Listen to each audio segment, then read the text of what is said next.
So tell me what happened. These people come into the store and they start distracting you. Yes, they do. They come in, they came in one at a time actually, but there were 3 people.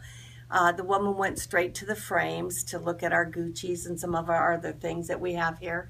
The 2 men stood near the counter to distract us.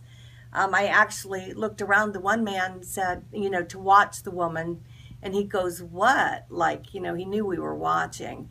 And I said, "Oh, nothing," but I went over to help her so that we could make sure she wasn't stealing anything.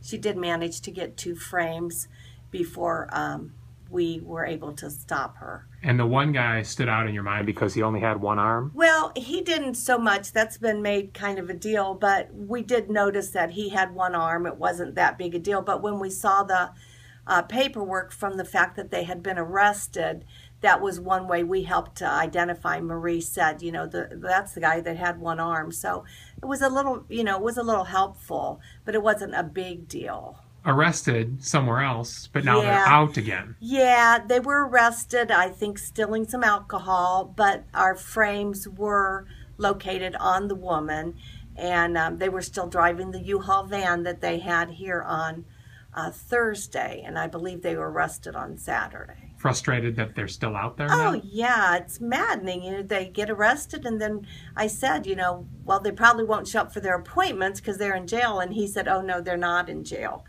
They're already out on bond." And we didn't really expect them to show up for their appointments. I just want to be clear about that. But he set appointments, and actually the detective sat out here that day to make sure that they didn't show up.